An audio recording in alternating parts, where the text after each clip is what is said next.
The Nigerian Navy on patrol in one of the world's most dangerous sea routes. The maritime boundary in the Gulf of Guinea stretches from Gabon to Liberia.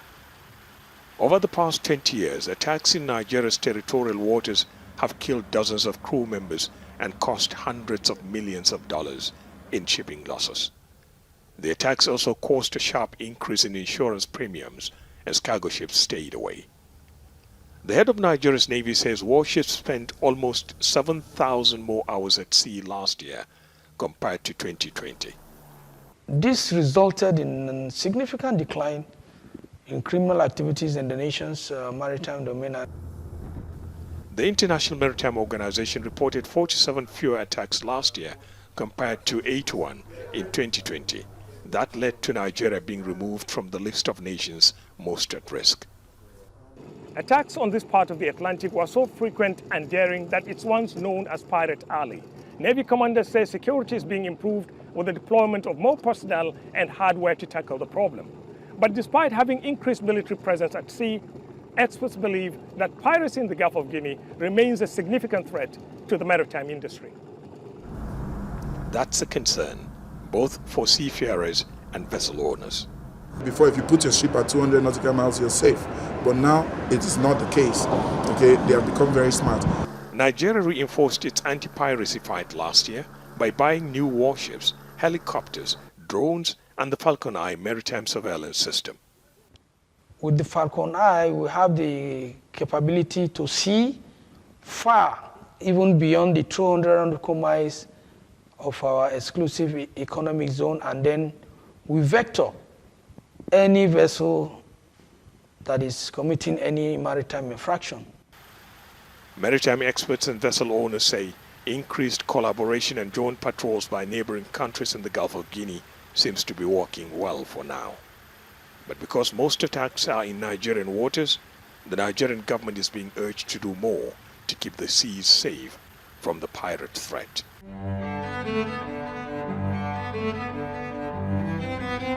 So with the looming security threat in the Gulf of Guinea, the EU has decided to militarize the area. They have decided to put more troops in the Gulf of Guinea. I just want to ask this question. How has the military deployment in the Sahel gone? How has it turned out to be?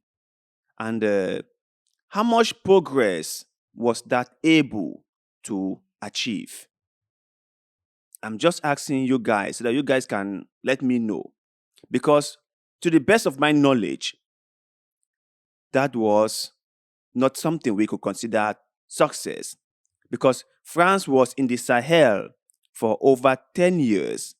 But yet still, the rate of insurgency increased. The United Nations was there for many, many years. But yet still, they were unable to bring peace to the region. The UN is now in DR Congo, but we still don't have any peace there. So what is really going on? The question we should ask ourselves is, all this militarization of Africa, is it really working out? I think that is the most important question that we, the Africans, should be asking ourselves. And isn't it the job of the African Union to start figuring this thing out? Why is the European Union so interested in Africa's problems? Why? They should stay in Europe and take care of their own issues and let Africa try to sort out this problem by itself. Because I have always told you, right, in order for someone to know how difficult life is, that individual must be left to live life by him or herself. The individual must be left to live life themselves. In order for anyone to understand how tough or to even know how to get anything done, they have to try it themselves. They have to try figuring it out themselves. If you always give someone a helping hand, they never, ever learn anything. So, let's see what this article is saying. The headline reads, EU planning new African mission in Gulf of Guinea. That the EU is not planning to deploy troops to the Gulf of Guinea because of the wave of insurgency and insecurity in the area. And I always come back to asking this question: how did all this came to be? What are the root causes of all the insurgency groups in Africa? And thirdly, where are they getting all their ammunitions from? Who is funding them? Let's answer these questions first. Then we can begin to see how we can solve the problem. But if we keep on dodging these questions, then we won't go anywhere. But let's continue. The EU is set to launch a new mission in West Africa in the fall, a German newspaper has reported. The combined military-civilian operation will aim at prevent instability triggered by the jihadi groups. So the EU, that the European Union, is so much concerned about insecurity in Africa, so much so that they want to do their best to stamp out insecurity in Africa. Well, that was the same thing France said 10 years ago when they came to the Sahel. But now they are leaving the Sahel with all those groups still there. In fact, those groups have gotten much more bigger than they were 10 years ago. So you can tell me how much success came out of it. But let's continue. European Union member states have agreed to begin a mission in the Gulf of Guinea in West Africa, with police and soldiers deployed to Ghana, Togo, Benin, and Ivory Coast. German newspaper reported on Sunday, citing diplomats. According to the newspaper, the mission will aim at train and advise local security forces, help prepare for anti-terror operations, give technical support, and implement confidence-building measures in the security sector. The mission is to be launched after formal approval is given by the European foreign ministers at the meeting in October in Luxembourg.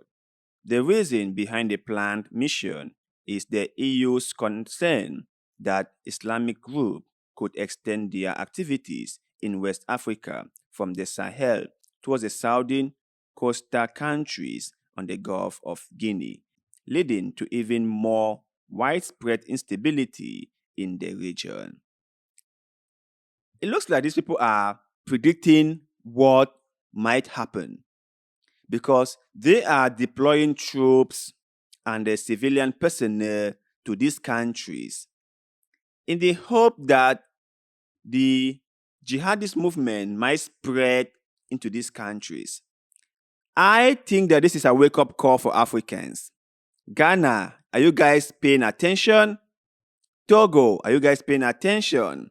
Benin, are you guys paying attention? Ivory Coast, are you guys paying attention?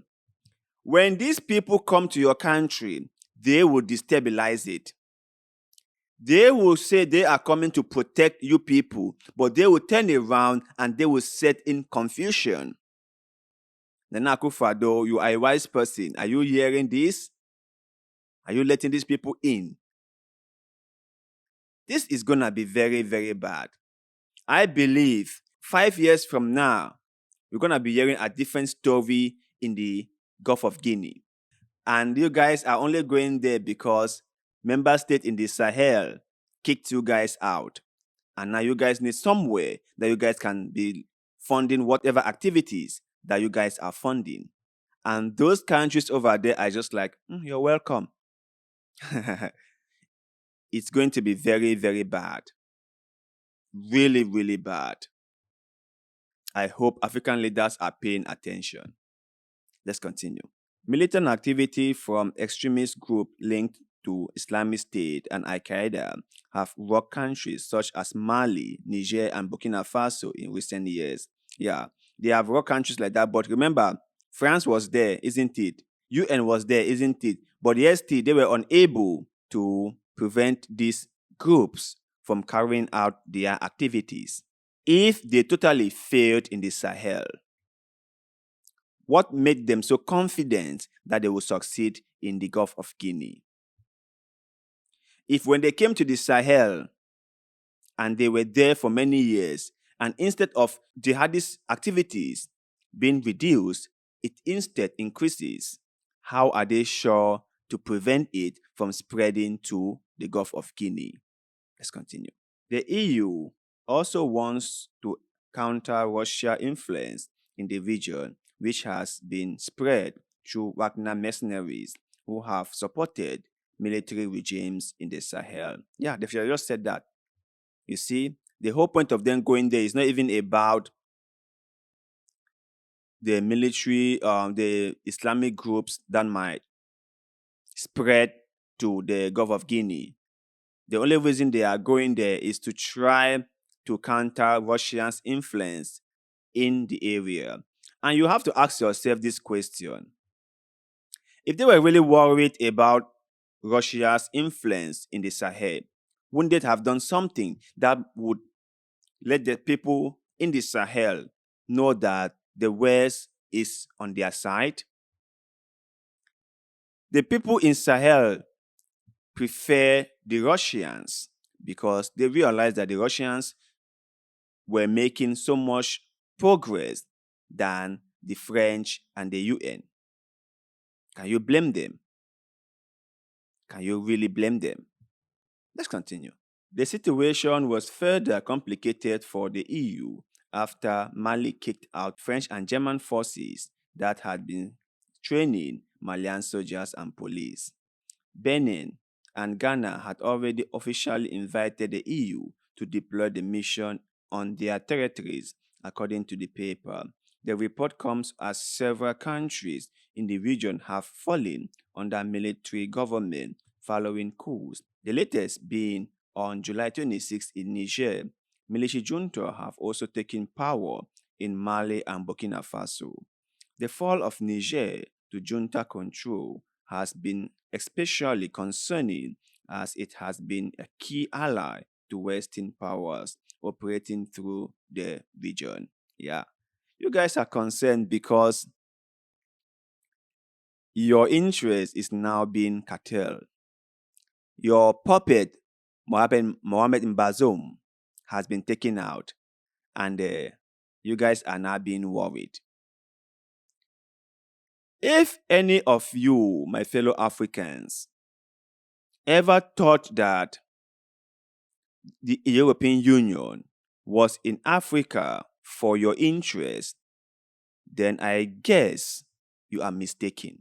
There have never been a time when the West thought that protecting the interests of Africans was their number one priority. They have never been that time. The West involvement in Africa is just for their own benefit. And they have stated that many times. They have never been there for us. So, Africans, wake up. Africans, start saying something. African leaders, start wising up. Ghana, be careful. Benin, be careful. Togo, watch out. Ivory Coast, be very careful. When these people will deploy their troops to your country, you will start having jihadist movement in your country. But you guys out there, what do you think might be the reason why the EU is so concerned about insecurity in Africa? Are they looking for another puppet government to control? Share your thoughts and opinions in the comment section below because, like always, we love hearing what you have to say. And also, do not forget to like this video, share this video, follow our Facebook page, and most importantly, subscribe to this channel because little bit of good we, like the one you're doing just now, help us a lot and we shall forever be grateful to you. So thank you much for doing just that. And like always, see you in the next one.